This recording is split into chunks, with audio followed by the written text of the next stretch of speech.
The World Bank, I.M.F, and OECD are at odds over how long and how deep the global recession will be. Figures in Europe today will support the view of one of those groups, but the question is which one? Bloomberg's Chris Burns is in Brussels with more. Chris? Well, Scarlett, the I.M.F and OECD seem to be a little bit less pessimistic, but it comes down to mood versus hard numbers. We see mood here being improving.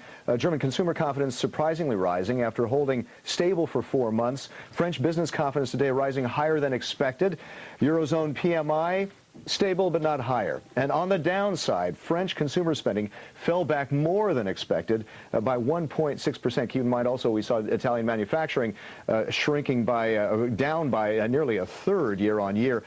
Jean-Claude Trichet saying this morning on Spanish radio that the interest rate is appropriate, but we're going through uncharted waters, he says. We see the first signs that the pace of economic weakening is decelerating, but he says we have to remain alert for more shocks. Analysts are reading that as being a possible stable 1% interest rate when they meet, when the ECB meets next week.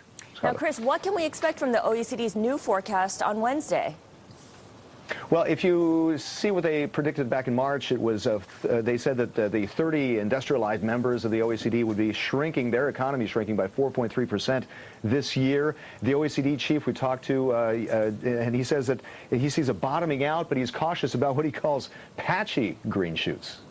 And Chris, tell us how that stacks up against what the World Bank and the I.M.F are saying.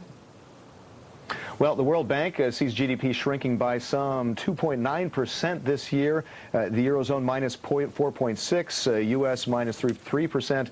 The I.M.F, in contrast, sees globally a shrink of 1.3%. Both see the world coming back to growth next year, but the World Bank sees a 2% growth versus the I.M.F's 2.4%.